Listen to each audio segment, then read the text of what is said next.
and concluded, which was the general consensus at the time among a lot of white people in the South, this is again in the 1890s, that black people were genetically inferior. And in 1896, he published a book called Race, Tendencies, and Traits of the American Negro, in which he lays out all the numbers, and then he concludes that if we simply avoided allowing black people to have any access to health care, that within 2 or 3 generations, the whole race would die out, and that would solve the race problem in America.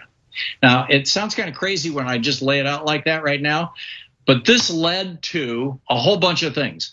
By the 1920s, this was referred to as scientific racism. He was testifying about it before Congress. When Teddy Roosevelt, 1912, proposed a national health care system, people said no because black people will get it. When Franklin Roosevelt proposed a national health care system, it was the same thing. We don't want black people to get it. When Truman tried it in 47, same thing. Don't want black people to get it.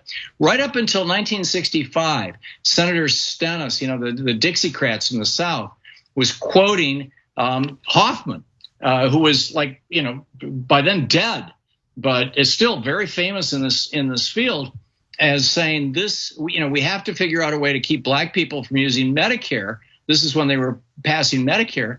And the way that they came up with was to have a 20% hole, a gap in Medicare, so that you had to pay 20% of your doctor's bill and your hospital bill. And that would discourage poor black people from showing up at the hospitals.